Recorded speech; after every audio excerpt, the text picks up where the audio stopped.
What is the purpose of your visit here in the Gulf?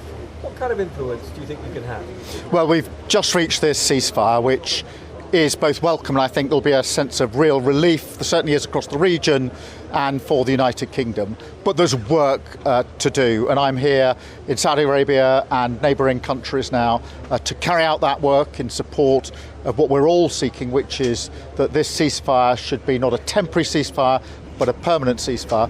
On top of that, we have to acknowledge that this war wasn't our war, but my job is to protect the UK. It's already had an impact on the UK, and it's very important that we get the Strait of Hormuz open. There's a lot of work to do there. We've been convening a number of countries. I now get the opportunity here in Saudi Arabia and countries nearby in the region to have the discussions, to coordinate our actions, and to go forward collectively in pursuit of those two missions. But this was a deal brokered by Pakistan, pushed over the line by China. We didn't have a role. Can we really now influence things? Well, I think if you look at the Strait of Hormuz, the Foreign Secretary of the United Kingdom convened a political meeting just a week or so ago, brought together 30 countries.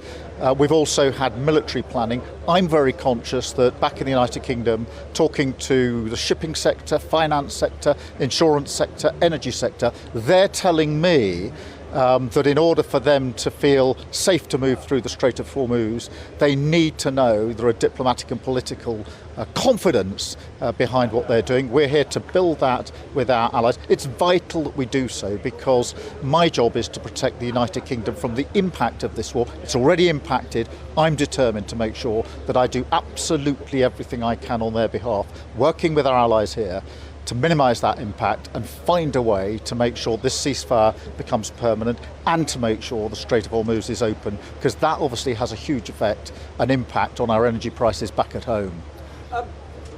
Israel is still attacking Lebanon. We can't be confident whether the IRGC will exercise the kind of restraint it needs and that we'll see a cessation of all hostilities. Are you confident that this ceasefire can hold so that meaningful peace talks can begin? There's work to do. It's early days.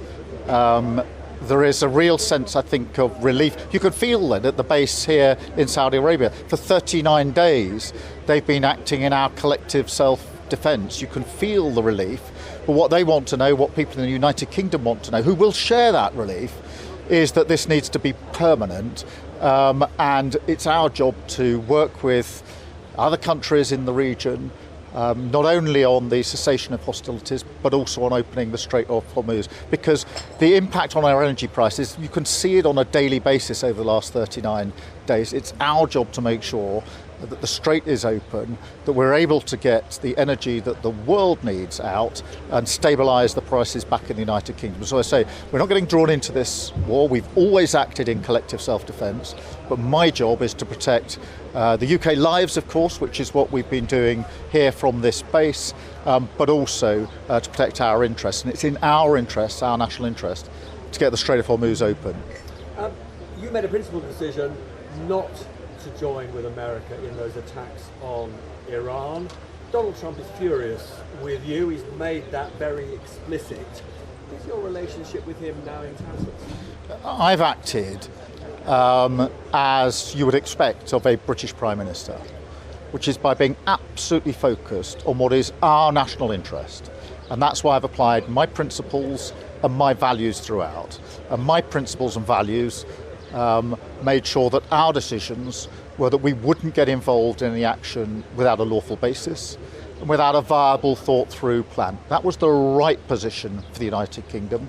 And of course, that has included us taking action, collective self-defence. I'm here to say thank you to some of those who have been defending our allies and British interests in the region. But the principles of not getting dragged into this war, principles of always saying the UK will act only on a lawful basis and only if there's a viable long-term plan, they're the right principles.